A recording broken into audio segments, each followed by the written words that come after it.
주일 예배를 시작하겠습니다. 함께 기도하고 시작하겠습니다. 하나님 아버지 감사합니다. 오늘 복된 주일을 주시니 감사를 드렸고 신령과 진정으로 드려지는 이 예배가 하나님의 하늘 보좌에 상달되게 하여 주시고 기쁨으로 저희들의 예배를 받아 주시옵소서.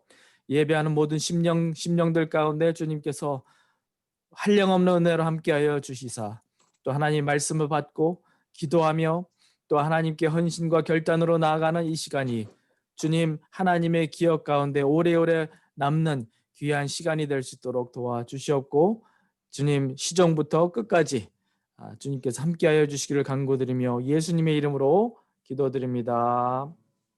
아멘. 예, 찬양으로 하나님께 나아가겠습니다. 두 찬양을 부를 텐데요.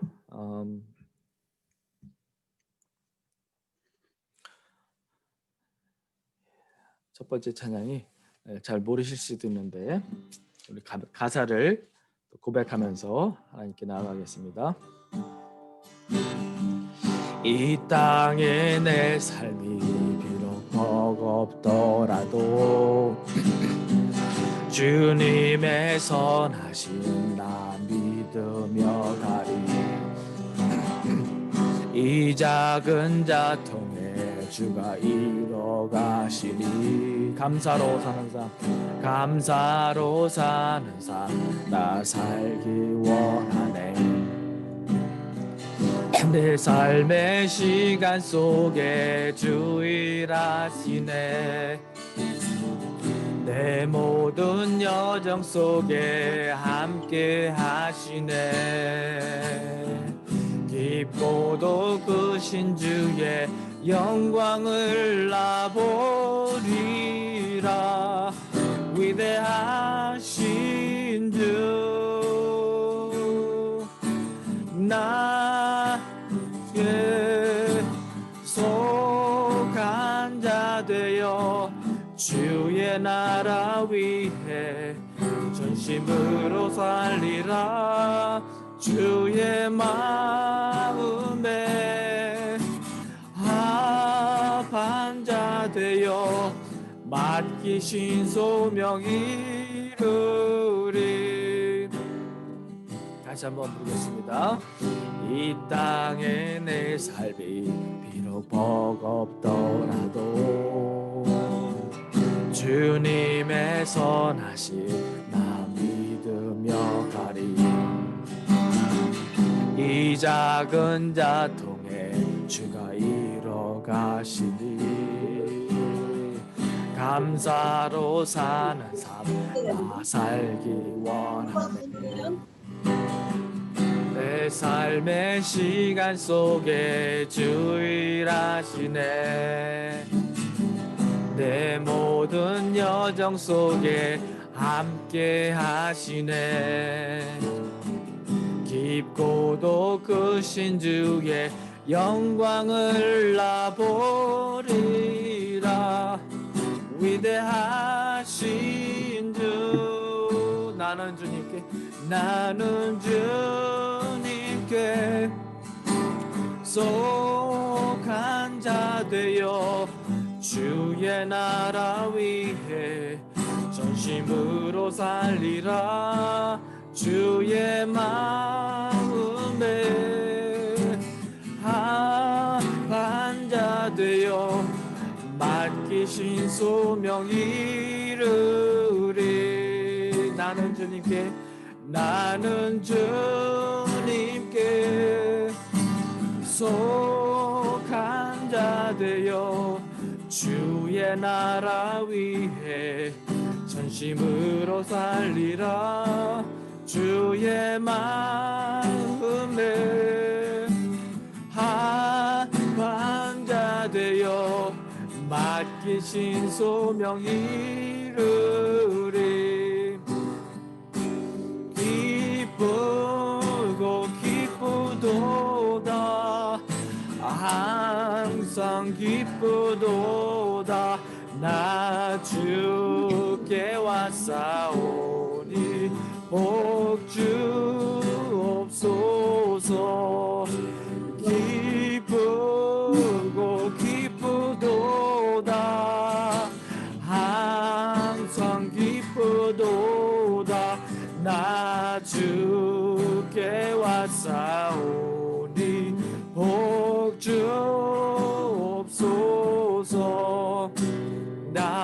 주께 왔으니 복 주시옵소서.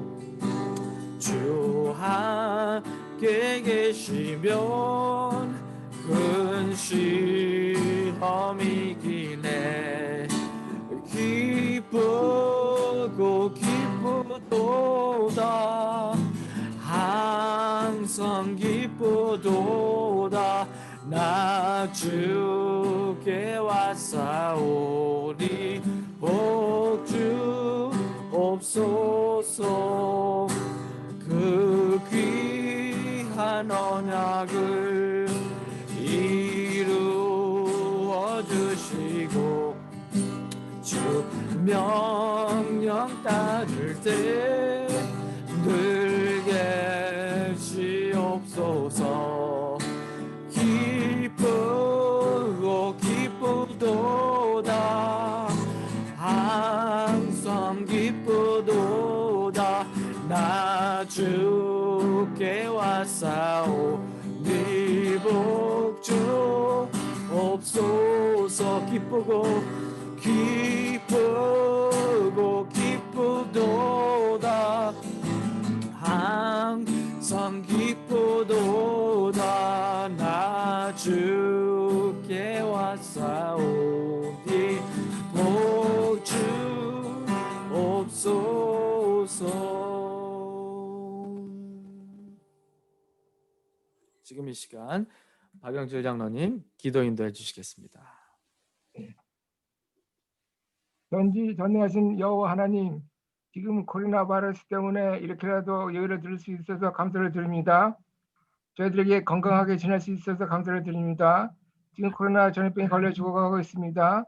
하루빨리 이것을 이길 수 있는 지혜를 주옵소서. 우리들의 죄를 주님 앞에 무릎 꿇고 기도합니다. 이 시간에 저희 교회 성도들 중에 몸이 활약한 분들이 건강을 회복시켜 주실 걸 기도 중입니다. 또한 사업이나 직장 때문에 고민하고 있는 분들이 있습니다. 이들에게 자비로우신 하나님 아버지께서 모든 것을 해결해 줄 수 있는 지혜를 허락하여 주옵소서. 우리 자녀들과 남편, 아내, 친척, 집주위 이것들을 주님 앞으로 초청하기를 기도합니다. 그리고 성교사님들 기도하는 잔디와의 수고하고 계시는 박현서 오영 성교사님 기도 제목을 놓고 기도합니다. 카라반이나 최근에 좀더 기회를 건축하는 데 필요한 건축 헌금을 위해서 기도합니다. 목사님의 방한칸을 지을 수 있는 재정을 놓고 기도합니다. 김만호 성교사님 심혜옥 사원님의 적주를 놓고 기도합니다. 앞으로 성교회 시장이 없도록 완쾌해 되기를 기도합니다. 이업성 이재 성교사님 이 둘이 스태프들이 아주 신나는 자리를 하고 있습니다. 앞으로 아주 훌륭한 지도자들이 나올 수 있기를 간절히 기도합니다. 그리고 저희 목사님 사택을 놓고 기도합니다. 이런 좋은 조건에서 구입해서 앞으로 저희 교회를 구입하는 데 투자가 되기를 기도합니다.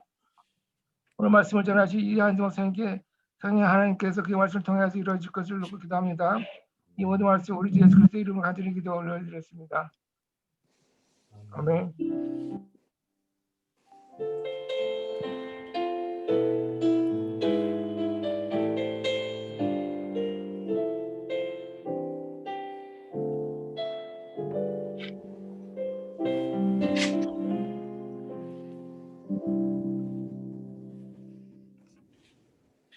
예, 하나님의 말씀 같이 보겠습니다.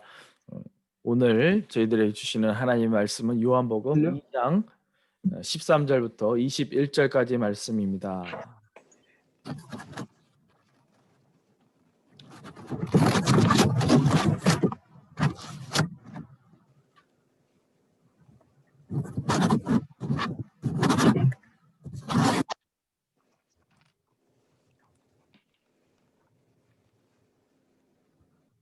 네, 뮤트를 했습니다. 예, 말씀을 제가 봉독해 올리도록 하겠습니다.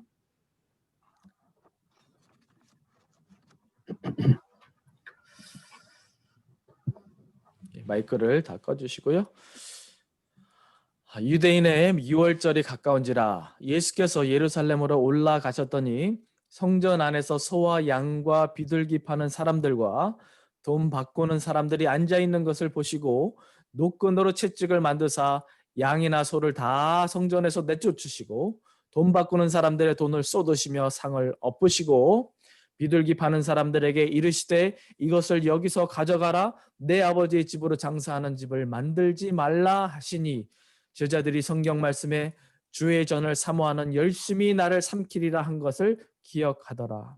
이에 유대인들이 대답하여 예수께 말하기를 내가 이런 일을 행하니 무슨 표적으로 우리에게 보이겠느냐. 예수께서 대답하여 이르시되 너희가 이 성전을 헐라 내가 사흘 동안에 일으키리라. 유대인들이 이르되 이 성전은 46년 동안에 지었거늘 내가 3일 동안에 일으키겠느냐 하더라. 그러나 예수는 성전된 자기 육체를 가리켜 말씀하신 것이라. 아멘. 예, 오늘 이한승 목사님께서 6월절의 표적이라는 말씀 제목으로 하나님 말씀을 증거해 주시겠습니다. 우리 먼저 잠깐 좀 기도하실까요? 우리 참 좋으신 아버지 감사합니다.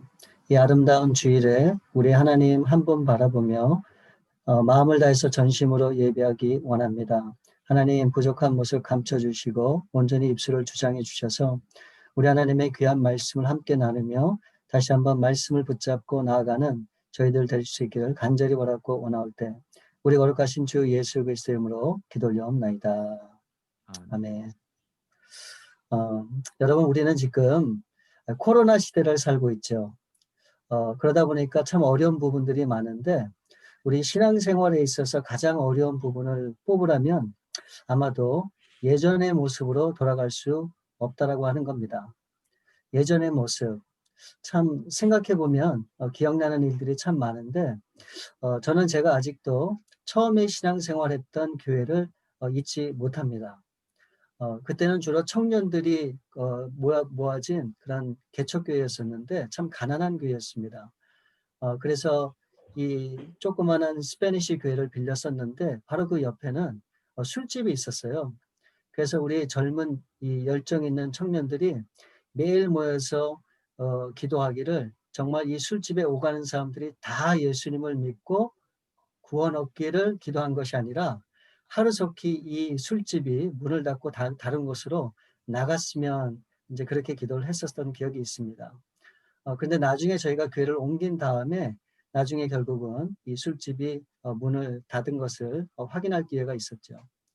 그때는 정말 청년들이 자발적으로 이렇게 손을 걷어붙이고 정말 그 교회 지하에 작은 이 사람이 있을 수 없는 그런 공간이 있었는데 우리 청년들이 거의 일주일간을 거의 그 지저분한 곳을 다 치고 그래서 그 아름다운 공간을 만들어서 그곳에서 꿈과 비전을 키웠던 기억이 있습니다. 누가 시키지 않아도 모여서 함께 음식을 만들고 함께 기도하고 찬양하고 이 제자 훈련을 통해서 많은 그런 말씀을 나누었던 그런 기억이 있는데 그때 정말 신앙생활했던 것이 얼마나 이 기억에 많이 남고 또 그때가 그립기도 하고 그런 때가 다시 한번 돌아왔으면 하는 그런 생각을 할 때가 종종 있습니다. 아마 여러분들도 분명히 돌이켜보면 분명히 그런 때가 있을 겁니다. 그런데 지금은 어느 누구도 어떤 교회도 그렇게 할 수 없다고 하는 것이 현실이고 참 그것이 마음이 아픈 일이 아닐 수가 없습니다. 지금까지 우리에게 익숙한 그런 성공한 교회, 부흥하는 교회, 또 살아있는 교회는 어떤 모습이었을까요? 아마도 많은 사람들로 가득 채워진 그 예배당에서 예배를 드리는 모습, 또는 다양한 교회 사역들로 인해서 지칠 정도로 열심히 일을 하면서도 감사하고 기뻐했던 그런 모습들이 생각이 날 겁니다.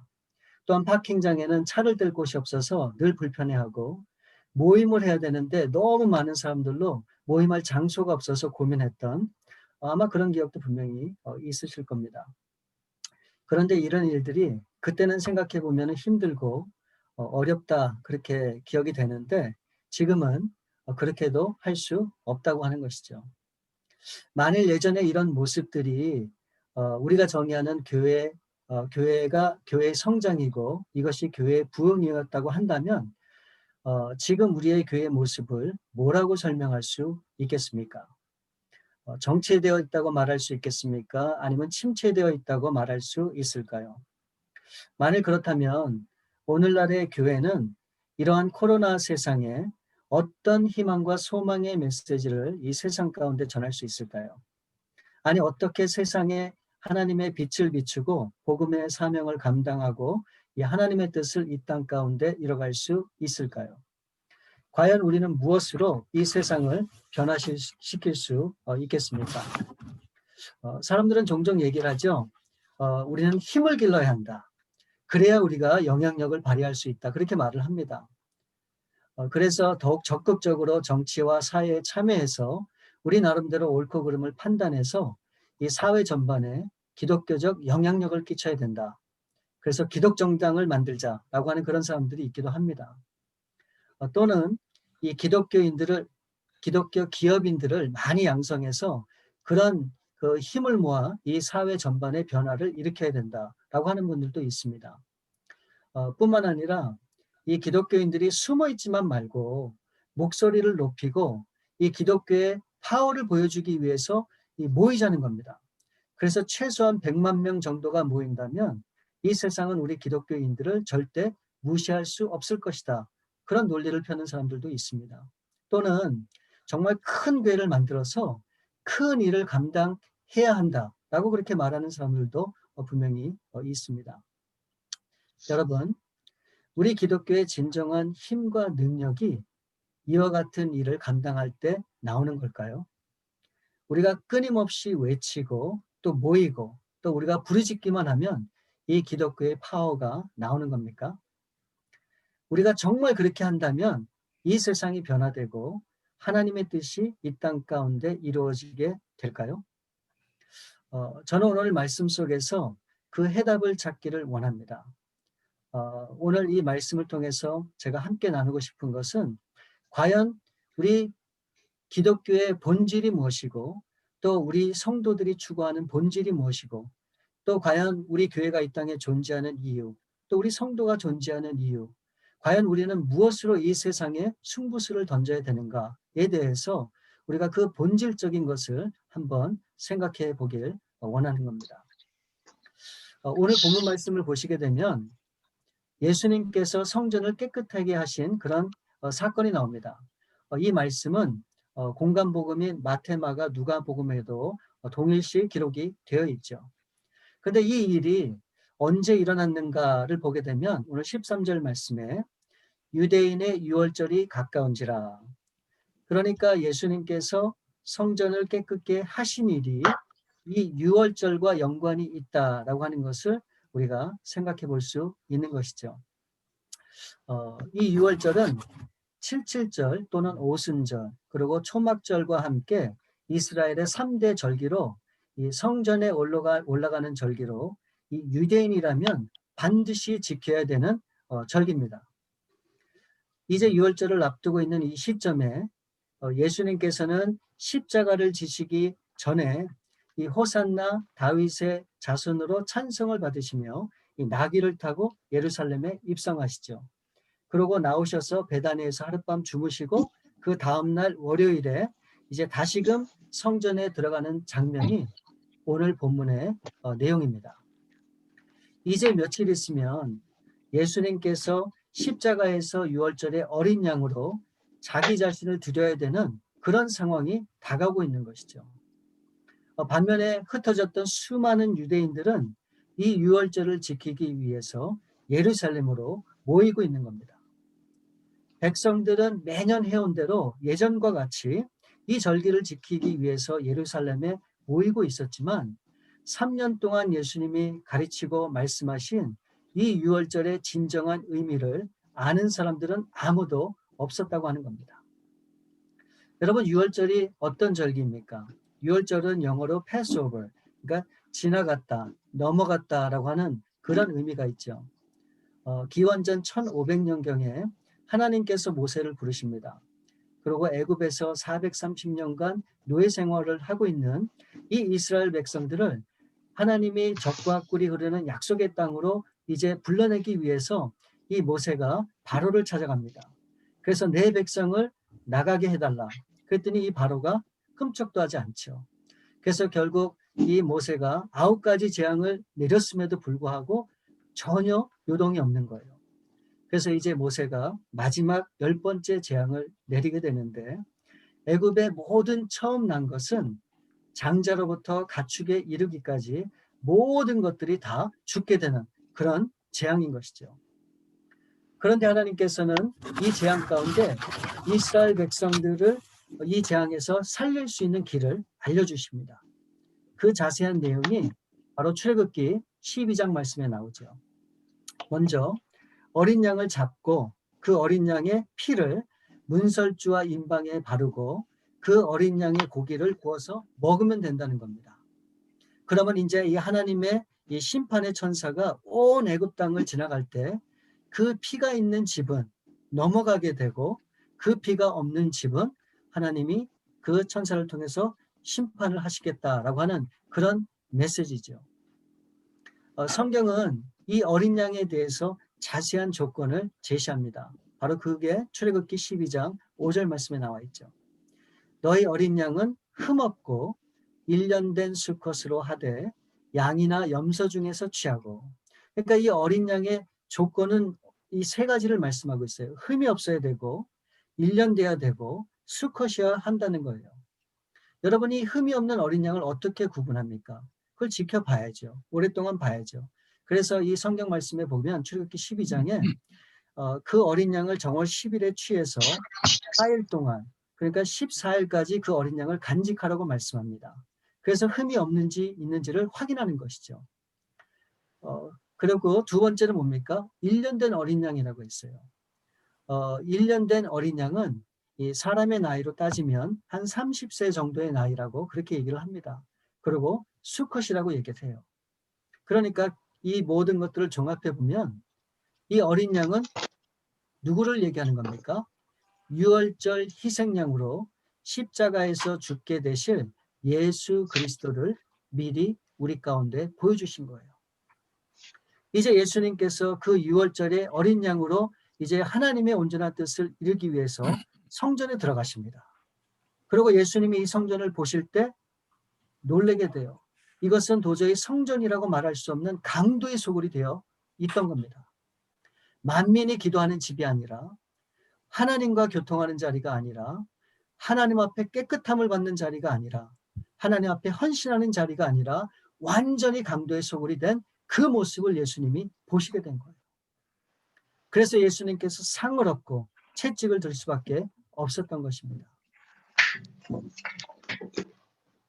역사학자 요세푸스에 의하면 당시 유월절에 드려졌던 그런 제물들, 소나 양이나 염소나 비둘기, 이런 모든 그런 제물들의 그 숫자를 25만 6,500마리다라고 그렇게 역사책에 기록하고 있습니다. 그러니까 제물 한 마리에 최소한 한 가족을 4명으로 계산을 해보게 되면 몇 명임을 알 수 있습니까? 대략 100만 명 이상인 것을 우리가 짐작해 볼 수 있죠.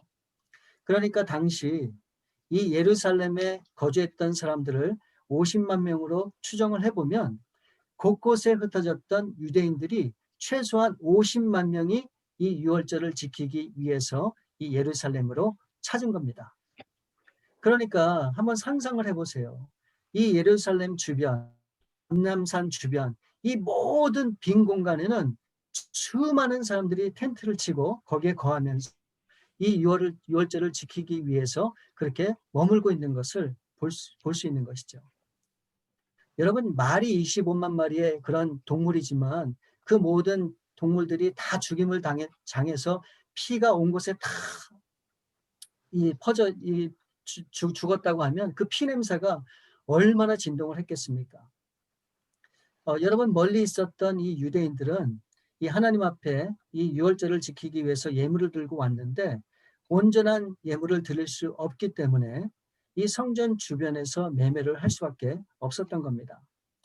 분명히 양들 중에는 병든 것도 있었을 것이고 또는 온전하지 못한 그런 재물도 분명히 있었을 겁니다. 그래도 괜찮죠. 이 종교 지도자들이 인정만 해주면 아무런 문제가 될 것이 없었습니다. 또한 뿐만 아니라 이 유대인들은 1년에 한 번 이 반세겔씩 성전에 이 세를 내야 됐습니다. 미처 내지 못했던 사람들은 이 유월절 때 이 세겔로 환전해서 이 밀렸던 세금을 내면 됐습니다. 그렇기 때문에 이 돈 바꿔주는 사람들의 이 그때 그 비즈니스를 엄청나게 많이 해서 엄청난 차익을 그렇게 남기게 된 것도 우리가 보게 되죠. 어쩌면 분명 이런 것들이 여행자들의 편의를 봐주기 위해서 그렇게 시작이 됐을 겁니다. 어쩌면 더 좋은 제사를 드리기 위한 수단으로 그렇게 시작했을 수도 분명히 있을 겁니다. 그러나 결국 이 사람들의 이권을 챙기는 장사 수단으로 발전하게 되었고 결국은 이것이 강도의 소굴이 되고 만 것입니다. 여러분, 하나님의 성전은 어떤 곳입니까? 하나님이 거하시는 곳이에요. 하나님의 임재가 있는 곳입니다. 사무엘하 7장 말씀에 보면 다윗은 백향목으로 지어진 궁에서 살고 있었는데 어느 날 문득 이 다윗이 하나님을 생각하게 된 겁니다. 이 하나님을 보니까 자신은 백향목에 살고 있지만 하나님은 천막으로 지어진 성소에 살고 계시다고 하는, 성소에 계시다는 이 사실에 너무 놀라서 이 다윗이 하나님의 성전을 짓고자 마음을 먹습니다. 그러나 나단 선지자를 통해서 이 다윗은 피를 너무 많이 흘렸고 또 많은 죄를 지었기 때문에 이를 허락하지 않죠. 그럼에도 불구하고 이 다윗은 그것을 포기하지 않죠. 자신을 대신해서 성전을 지어줄 그의 아들 솔로몬에게 이 성전에 지을 모든 재료들을 다 준비해 줍니다. 그리고 이 다윗이 숨을 거두기 전에 그의 아들 솔로몬을 불러놓고 이제 마지막 유언을 하는 장면이 열왕기상 2장에 나와 있어요. 뭐라고 유언을 합니까? 하나님의 말씀대로 진실이 너가 행하기만 하면 이스라엘 왕위에 오를 사람이 내게서 끊어지지 않겠다. 그렇게 경고 아닌 경고의 유언의 말씀을 이 솔로몬에게 하고 이 다윗은 세상을 떠나게 되죠. 그리고 이 솔로몬은 주전 957년에 이제 성전을 짓기 시작해서 7년 동안의 성전을 지어 드디어 주전 950년에 이 성전을 완성하게 됩니다. 이제 너무너무 이 솔로몬이 기뻐서 7일 동안 하나님 앞에 성전 봉헌식을 한 후에 그 다음날 하나님께서 솔로몬에게 나타나셔서 말씀하십니다. 그 내용이 열왕기상 9장에 나타나 있어요. 내가 아버지 다윗같이 행하고 말씀을 지키기만 하면 이스라엘 왕위에 오를 사람이 내게서 끊이지 않겠지만 만일 너가 이를 따르지 않고 다른 신을 섬기고 경배하게 되면 내가 너에게 준 땅을 끊어버리겠다는 겁니다. 그리고 성전을 버릴 것이고 그 성전이 많은 사람들의 웃음거리가 되게 하시겠다라고 말씀하신 거예요. 결국 재앙을 내리시겠다고 하나님이 경고를 하신 것이죠. 그럼에도 불구하고 이 솔로몬은 이 두 번이나 하나님의 이 경고의 메시지를 물리치고 어떻게 합니까? 이 솔로몬에게는 700명의 아내와 300명의 첩이 있었죠. 그런데 이 솔로몬은 이방 여인들을 너무너무 사랑했습니다. 그래서 결국은 산당을 짓고 그 자신들의 이방 여인들을 따라서 우상을 숨기게 됩니다. 그래서 결국 이로 인해서 주전 930년 때 이 솔로몬의 아들 르호보암, 바로 그때 이스라엘 나라가 분열되게 되죠. 그래서 솔로몬의 신복 중에 느밧이라고 하는 장군의 아들이 있는데 그 아들 여로보암이 결국 반역을 일으켜서 결국 열지파를 데리고 이스라엘로 올라가서 나라를 세워서 왕이 되고 이 솔로몬의 아들 이 르호보암은 이 유다와 베냐민 지파를 통해 결국 이 남유다의 왕이 됩니다. 그래서 이 북쪽 이스라엘은 208년 동안 19명의 왕들이 통치를 하지만 하나님의 마음에 합한 왕들은 단 한 명도 없었죠. 그래서 결국 주전 722년에 지금의 그 아수르, 그러니까 지금의 시리아거든요. 그 아수르에 의해서 그 나라가 망하게 됩니다. 그때 이 아수르 사람들과 이 북이스라엘 사람들이 이렇게 함께 섞이게 되면서 그때 나온 사람들이 바로 이 성경에서 얘기하는 사마리아 사람들입니다. 그리고 이 남쪽 유다도 344년 동안에 20명의 왕들이 통치를 합니다. 근데 이 남유다는 그래도 선한 왕들이 좀 있었습니다. 그 대표적인 사람들이 여호사밧, 또 히스기야, 요시야 등이 있는데 결국 이 남유다도 결국 586년도에 바벨론에 의해서 망하게 되는데 이 바벨론은 이라크죠. 결국 이 이라크에 의해서 망하게 되면서 이 성전도 파괴됩니다. 그리고 이 세 번에 걸쳐서 이 이스라엘 백성들이 이 바벨론의 포로로 끌려가게 됩니다. 그때 하나님께서는 포로로 끌려가는 이 백성들에게 약속의 말씀을 주시죠.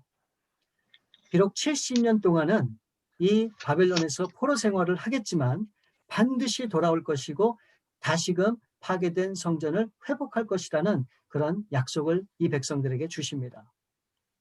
그러고 나서 주전 539년에 이 페르시아, 그러니까 지금의 이란이죠. 바사라고도 하는데 그 페르시아가 이 바벨론을 침공을 합니다. 그래서 점령을 하게 되죠. 그래서 이스라엘 백성들이 포로로 있었던 그 바벨론을 점령을 하는데 그때 이와 같은 일들이 일어날 것이다라고 하는 것을 이미 170년 전에 이사야 선지자를 통해서 예언을 합니다. 결국 그것을 이 고레스 왕이 알게 되어 큰 감동을 받고 주전 538년에 어떻게 합니까? 이 주전 538년도에 이 바벨론의 포로로 잡혀온 이 이스라엘 백성들을 이 고레스 왕이 해방시켜주고 또 파괴된 성전을 이 파괴된 솔로몬 성전을 재건하도록 이제 칙령을 내립니다. 그래서 하나님께서 예언하신 대로 정확히 70년이 지난 주전 516년도에 이 수룹바벨이라고 하는 사람이 주도해서 결국 수룹바벨 성전이 완성되게 되는 것이죠. 그렇지만 결국 로마에 의해서 나중에 다시 이 수룹바벨 성전이 무너지게 되죠. 그래서 이제 로마 시대에 들어서 이 헤롯 왕이 이 유대인들의 환심을 사기 위해서 이 파괴된 수룹바벨 성전 위에다가 이제 새로운 성전을 다시금 짓게 됩니다. 그게 주전 BC 20년에 짓기 시작해서 이제 주후 63년에 완공을 한 바로 이 헤롯 성전입니다. 자그마치 83년 동안 지어진 이 성전인데 바로 예수님 당시에 있었던 그 성전이 바로 이 헤롯 성전이죠. 오늘 본문 말씀 18절에 보면 이 유대인들이 예수님께서 표적을 보여달라 할 때 19절에 예수님께서 이렇게 말씀하십니다. 너희가 이 성전을 헐라 내가 사흘 동안에 일으키리라. 그랬더니 20절에 유대인들이 뭐라고 반박합니까? 이 성전은 46년 동안 지었는데 어떻게 3일 만에 다시 일으키겠느냐. 이거는 있을 수 없는 일이다. 그 불가능한 일이다. 그렇게 얘기를 합니다. 참고로 아직 성전은 완성된 것이 아니라 계속해서 짓고 있었던 그런 상황입니다. 그러니까 여러분 계산을 한번 해보시기 바랍니다. 이 성전을 짓기 시작한 때가 주전 20년이죠. 그리고 46년 동안 지었다고 얘기하고 있습니다.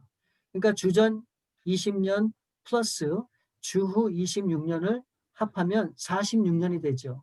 그러니까 주후 26년, 그러니까 AD 26년이면 그때가 어느 때입니까? 예수님이 정확하게 공생애를 시작할 때예요.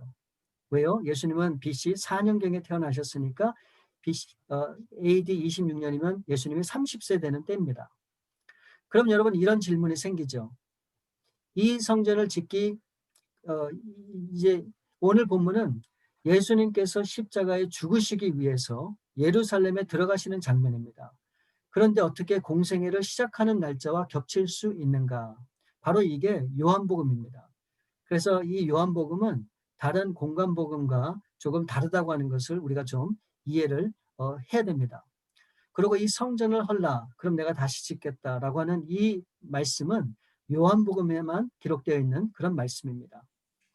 그러니까 이 공관복음서에 보게 되면 이 예루살렘 예수님의 입성이 이 모든 이 서신 후반부에 나타나는 반면에 이 예수님의 이 예루살렘 입성이 요한복음에서는 2장에 나타나는 조금 특이한 그런 모습을 우리가 볼 수도 있는 것이죠. 그러니까 이 요한복음에서 강조하는 것은 유월절입니다. 그래서 이 유월절에 예수님이 어떻게 무슨 일을 하셨는지에 대해서 상세하게 기록하고 있는 그런 특징이 이 요한복음에는 분명히 있습니다.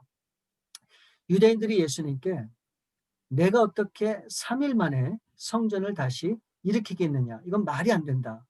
그럴 때 예수님께서 이 말의 의미가 무엇인지를 우리에게 정확하게 말씀해 주셨어요. 바로 그것은 21절 말씀입니다. 예수는 성전된 자기 육체를 가리켜 말씀하신 것이라. 우리는 여기서 두 종류의 성전이 있음을 분명히 알 수 있죠. 그 첫 번째는 우리 눈에 보이는 성전으로 모양과 형식만 있는 예수 그리스도가 없는 성전을 가리킵니다. 그리고 두 번째 성전은 어떤 성전인가? 예수 그리스도와 함께 연합되어 있는 그런 성전의 모습이 성전이 있음을 우리가 이 말씀을 통해서 깨달을 수 있는 겁니다. 왜 하나님께서 예수님이 이 땅에 오시기 전까지 성막을 통해서 솔로몬 성전을 통해서 수룹바벨 성전을 통해서 또 헤롯 성전을 통해서 유월절을 지키게 하시고 제사를 드리게 하셨는가? 여러분, 그 이유는 단 한 가지입니다. 그것은 바로 먼 훗날 예수 그리스도를 통해 완전한 구원을 이루시고자 하는 하나님의 분명한 계획이 있었기 때문에 그렇습니다. 그러므로 이 교회는 에베소서 4장 12절에서 말씀하는 것처럼 바로 그리스도의 몸이에요. 우리에게 직분을 주신 이유도 그리스도의 몸을 세우기 위함이라고 그렇게 말씀하고 있는 겁니다. 여러분, 그러므로 우리가 정말로 붙잡아야 되는, 우리가 추구해야 되는 성전은 어떤 성전입니까? 바로 예수 그리스도와 함께하는 그런 성전이라고 하는 사실을 우리는 기억을 해야 됩니다. 여러분, 교회의 부흥과 성장을 얘기할 때 우리는 많은 것들을 생각합니다. 그러나 우리가 가장 본질적이고 가장 중요한 이 예수 그리스도를 놓치고서는 우리는 아무것도 이룰 수 없다고 하는 사실을 분명히 깨달아야 됩니다. 여러분, 교회의 존재의 의미가 무엇입니까? 바로 그 예수님께서 우리에게 부탁하신 그 대명령과 그 대사명 때문에 사실은 존재하는 겁니다. 그 하나님이 원하시는 하나님의 소원을 이 땅에 이루기 위해서 하나님이 몸된 교회를 세우시고 우리로 하여금 그 하나님의 뜻을 이루기를 원하시는 것이죠. 마태복음 22장 37절부터 40절 말씀에 보면 우리가 잘 아는 이 말씀이 기록되어 있습니다. 예수께서 이르시되 내 마음을 다하고 목숨을 다하고 뜻을 다하여 주 너희 하나님을 사랑하라 하셨으니 이것이 첫째 되는 계명이요 둘째도 그와 같으니 내 이웃을 내 자신과 같이 사랑하라 하셨으니 이 두 계명이 온 율법과 선지자의 강령이니라. 여러분, 과연 우리가 하나님을 사랑하는 이 모습에 충실하고 있는가? 하나님의 명령 앞에 순종하고 있는가? 그 하나님의 명령대로 그 사랑을 우리가 이 땅에 실천하고 있는가? 바로 이것이 우리 가운데 중요한 본질이라고 하는 사실을 우리는 잊으면 안 됩니다. 우리는 지금 코로나 때문에 아무것도 할 수 없다 그렇게 생각할 수도 있지만 여러분, 그게 아니죠. 우리는 우리와 함께 계시는 그 주님을 더욱더 바라봄으로 그 주님과 깊은 교제를 통해 그 하나님이 무엇을 원하시는지를 분명히 깨달을 수 있는 겁니다. 이제 다음 주일이면 성탄주일입니다. 여러분, 성탄주일이 어떤 날입니까? 바로 온 인류의 그 구원을 위해서 우리 예수님께서 죽으시기 위해서 이 땅에 오신 날입니다. 바로 이 성탄의 계절에 우리는 우리 주님을 더욱더 깊이 묵상하고 그 주님이 이 땅에 오심을 진심으로 기뻐하며 그 기쁨을 우리 주위 사람과 이 세상 가운데 우리는 분명히 나눠야 되는 겁니다. 여러분, 예수님이 사랑하셨던 이 서머나 교회, 빌라델비아 교회는 그렇게 큰 교회가 아니었었습니다. 조그만한 교회였습니다. 그러나 이 사대교회를 보게 되면 내가 살았다는 이름은 가졌지만 실상은 죽은 교회라, 그렇게 예수님께서 말씀하십니다. 이 얘기가 뭡니까? 우리가 아무리 화려하고 우리가 아무리 많은 것을 가져도 정말 하나님이 원하시는 그 본질에 충실하지 않는다면 결국은 쓰임받지 못한다고 하는 사실을 분명히 알려주는 겁니다. 너희는 세상의 빛과 소금이라고 말씀했습니다. 소금이 만일 그 맛을 잃으면 다만 버리워 사람들에게 밟힐 뿐이다 라고 경고하고 있는 겁니다. 우리는 본질에 충실해야 됩니다. 근본적인 것에 우리의 모든 것을 집중해야 됩니다. 여러분, 지금 이 어려운 때, 이 코로나 시대 때 우리가 정말로 추구하고 집중해야 될 것이 무엇입니까? 바로 그것은 유월절의 어린 양의 희생으로 우리를 구원하시기 위해서 십자가에 달리신 바로 예수 그리스도를 바라보는 것입니다. 그리고 그 주님을 묵상하는 것입니다. 그리고 그 주님이 주시는 그런 마음과 깨달음을 가지고 우리가 할 수 있는 일을 우리 주님 앞에 구할 때 분명 그 주님께서 지금 이 시점에 우리가 어떤 일을 감당해야 할지를 분명히 알려주시리라 저는 그렇게 믿습니다. 여러분, 우리 합당한 성도로서의 모습을 통해서 우리 하나님 앞에 영광 돌리시는 또 쓰임 받을 수 있는 그런 저와 여러분들 될 수 있기를 우리 주님의 이름으로 축원을 드립니다. 우리 함께 기도하시겠습니다. 좋으신 아버지 감사합니다. 6월절의 어린 양의 희생양으로 이 땅에 오신 그 예수님을 다시 한번 바라보며 이 성탄의 계절에 다시 한번 그 주님의 놀라운 그런 한량없이 신 사랑과 은혜를 저희가 다시 한번 묵상하며 바라볼 수 있기를 원합니다.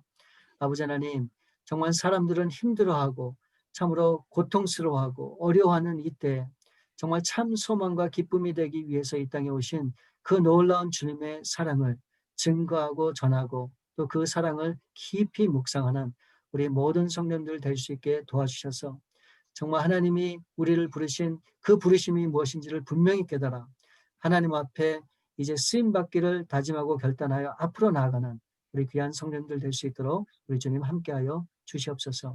모든 것을 우리 주 앞에 맡겨오며 감사드리며 거룩하신 주 예수 그리스도 이름으로 기도 올려옵나이다. 아멘. 아멘. 네, 주신 말씀을 생각하면서 우리 찬송가 91장 슬픈 마음 있는 사람 예수 이름 믿으면 영원토록 변함없는 기쁨 얻으리. 우리 함께 찬양의 고백을 하겠습니다.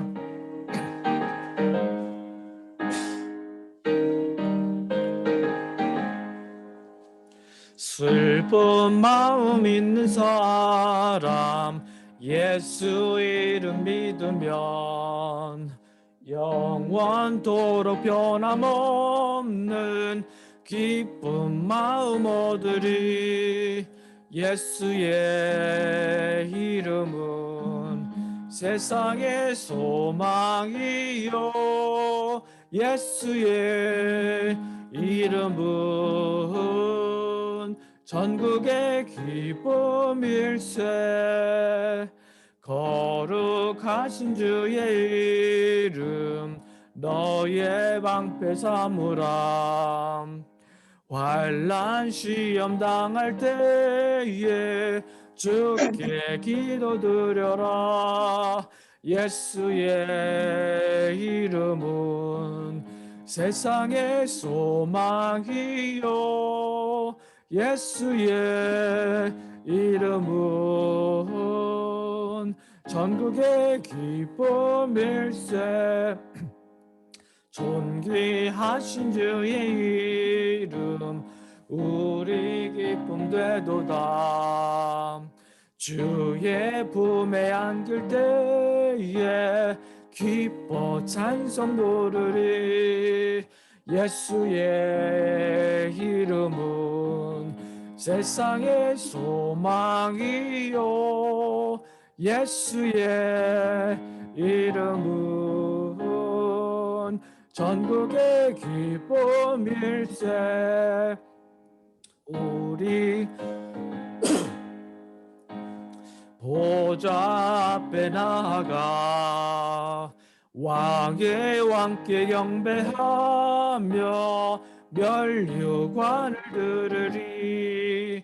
예수의 이름은 세상의 소망이요 예수의 이름은 전국의 기쁨일세. 아멘.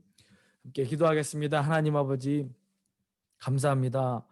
오늘 이 아침 저희가 성탄절을 바라보면서 우리를 위해서 희생 제물이 되어 주신 하나님의 어린 양 예수 그리스도를 더욱더 묵상하고 이 절기의 주인공이 되신 우리 주님을 더욱더 묵상하며 깊이 생각할 수 있는 또한 주님께서 우리에게 맡기신 그 사명의 본질을 다시금 마음에 새기는 시간을 저희들이 허락하시니 감사를 드립니다. 아버지 하나님, 그 단순히 우리가 지식으로 그 말씀을 받지 않게 도와주시고, 또 많이 들은 말씀이지만 그 말씀의 핵심을 우리 마음 가운데 새기고 또 묵상하고 또 우리 삶 가운데 어떻게 더 적용할 수 있는지를 더 고민하고 더 기도하는 이 시간, 이 절기가 될 수 있도록 하나님 저희 모두를 인도하여 주시옵소서. 아버지 하나님, 또한 감사한 마음을 담아 귀한 예물을 하나님께 올려드립니다. 11조로, 감사헌금으로, 선교헌금으로, 구제헌금으로, 또한 GCF로 하나님께 나아가는 이 모든 손길마다 하나님께서 한량없는 복으로 주님 채워주시되 배로 갚아주시고, 또한 그들이 간구하고 기도하는 마음의 소원 가운데 하나님께서 응답하여 주시기를 간절히 빌고 원합니다. 아버지 하나님, 저희들 가운데는 마음이 연약하고 또 육신이 연약한 분들이 있음을 저희들이 압니다. 주님께서 그들을 찾아가 주시고 그들을 마음으로 위로하여 주시되, 인간의 말로 위로할 수 없는 그 이상의 하나님의 위로와 사랑과 평강으로 그들의 마음을 다스려 주시옵소서.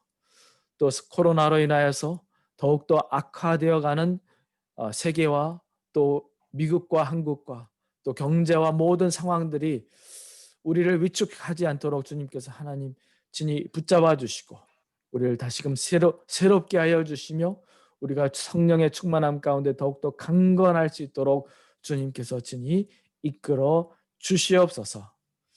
감사드리오며 예수님의 이름으로 기도드리옵나이다. 아멘.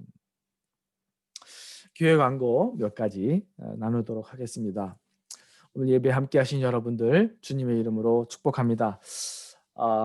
제가 줌으로 예배를 드리는 것도 좋지만 한 가지 어려운 점이 있다면은 이게 인터넷이 좀 약할 때는 또 화면이 좀 흐려졌다가 또 마이크가 들렸다 안 들렸다 하는 그런 어려움이 있지만, 그래도 저희들이 애써 함께 모여서 함께 또 예배 드리고 교제할 수 있기를 간절히 바랍니다. 12월 20일 바로 다음 주일입니다. 벌써 성탄절이 되었습니다. 그래서 저희 어린이들 또 영어부 가족들과 함께 성탄절 예배를 드리도록 하겠습니다. 노숙자들 위한 선물 패키지를 이제 잘 정성껏 만들어서 이번 금요일 날 18일에 전달하게 됩니다. 협력해 주신 여러분들께 감사를 드리고요. 또 이것이 사랑 가운데 또 주님의 이름으로 잘 이루어질 수 있도록 여러분 기도로 또 계속 중보로 함께 해 주시기를 부탁드립니다. 어린이들과 중고등부 자녀들 둔 저희 교회 가정들과 또 저희들이 기도하고 있는 전도 대상들을 위해서 산타 할아버지 부부가, 원래는 산타 할머니만 오시기로 했는데 산타 할아버지께서 또 함께 동반하시기로 했습니다. 그래서 또 3명의 도우미들이 함께 12월 23일로 스케줄이 잡힌 걸로 알고 있는데 또 가정들을 방문해서 또 위로하고 선물을 전달하게 됩니다.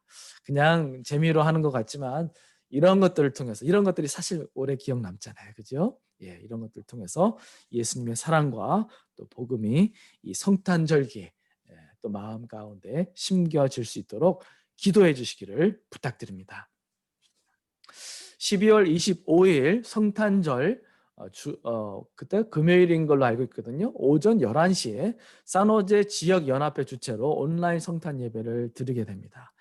줌으로 드리게 될 텐데 자세한 사항은 나중에 공지해 드리도록 하겠습니다. 기도나 신방 필요하신 분들 수시로 연락 주시기를 바랍니다. 지금 마지막 찬양, 여기에 모인 우리 함께 찬양하겠습니다.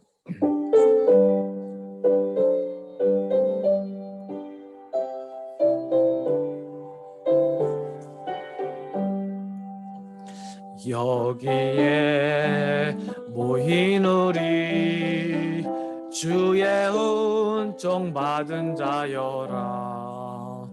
주께서 이 자리에 함께 계심을 아노라. 언제나 주님만을 찬양하며 따라가리니 시험을 당할 때도 함께 계심을 믿노라. 이 믿음도 거세라. 주가 지켜주신다. 어두운 밤에도 주의 밝은 데는 도하여 주신다. 주님이 뜻하신 일 헤아리기 어렵더라도 언제나 주 뜻 안에 내가 있음을 아노라. 사랑과 말씀들이 나를 더욱 새롭게 하니 때로는 넘어져도 최후 승리를 믿노라. 이 믿음도 거세라. 주가 지켜주신다. 어두운 밤에도 주의 밝은 별은 도하여 주신다. 여기에 모인 우리 사랑받는 주의 자녀라. 주께서 뜻하신 바 우리 통해 펼치신다. 고통과 슬픔 중에 더욱 주님을 지하오니 어려움 이겨내고 주님 더욱 찬양하라. 이 믿음도 거세라. 주가 지켜주신다. 어두운 밤에도 주의 밝은 데는 도하여 주신다. 예, 우리 이한수 목사님 축도로 예배를 마치겠습니다. 지금은 우리 주 예수 그리스도의 은혜와 하나님 아버지의 놀라우신 사랑하심과 성령님의 감화 감동 인도 역사하심이 오늘도 온전한 예수 그리스도의 모습만 바라보고 그 예수님을 섬기고 믿고 따르기로 다짐하고 결단하는 우리 사랑하는 모든 성도님들, 그 삶의 여정 가운데, 그 가정 가운데, 기업 가운데 지금으로부터 영원토록 함께해 주시옵길 간절히 축원하옵나이다. 아멘.